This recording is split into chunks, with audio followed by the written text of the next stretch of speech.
Bro. Quang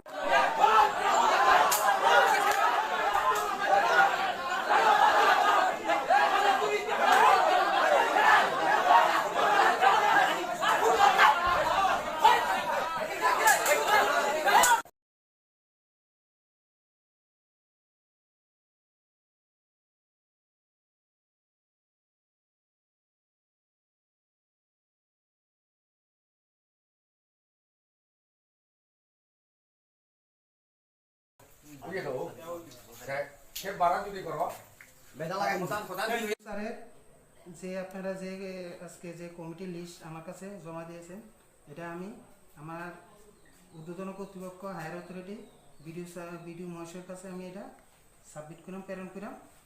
এরপরে BDO মহাশয় এটার হচ্ছে কি ফাইনাল ডিসিশন দিব।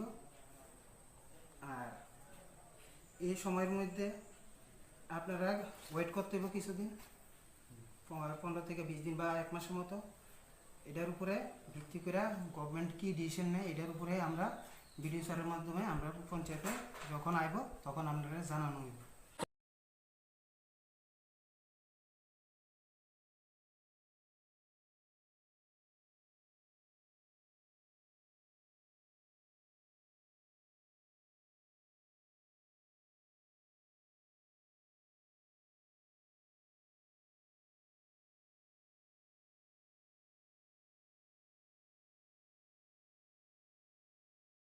মানে জমা দিয়া সেক্রেটারি দিয়া কথা কইছিলাম, এটা জমা দিয়ারে আমরা আইতে সময় রাস্তায় বিজেপি লোক আপনারে আক্রমণ করছে।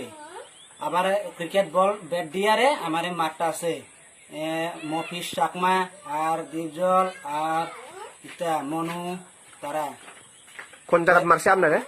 এই তো পঞ্চায়েতের সামনে রাস্তা লগে একবার রাস্তাতে মারছিল, কিলিয়া মারছে? ব্যাট নিয়ে আর ওই লাঠি যে নিয়ে মারছিল। কোন জায়গা মারছে আপনাদের ব্যাট দিয়া? ব্যাট জায়গাটা ওই তো এদিকেও মারছে, ওই এদিকেও মারছে, আবার এখানে মারছে। অনেক হাতও ফুলে গেছে, এখন লটও পারে না, দেখো না। কটার সময়? ওই তো 2:30-3টার দিকে রেখি। হ্যাঁ, 2:30-3টার দিকে আপনারে মানে আমরা তো কাগজপত্র পঞ্চায়েতে জমা দিয়া এরপর আমরা বাড়ি আইতে আছে পরে রাস্তা আপনারে বিজেপি লোকরা আপনারে মানে আক্রমণ করে মানে মারছিল অনেক লোক। তারা অনুমানিক কয়জন থাকবো? তারা মানে 20 জন মতো আছে, 20-25 জন মতো থাকবো।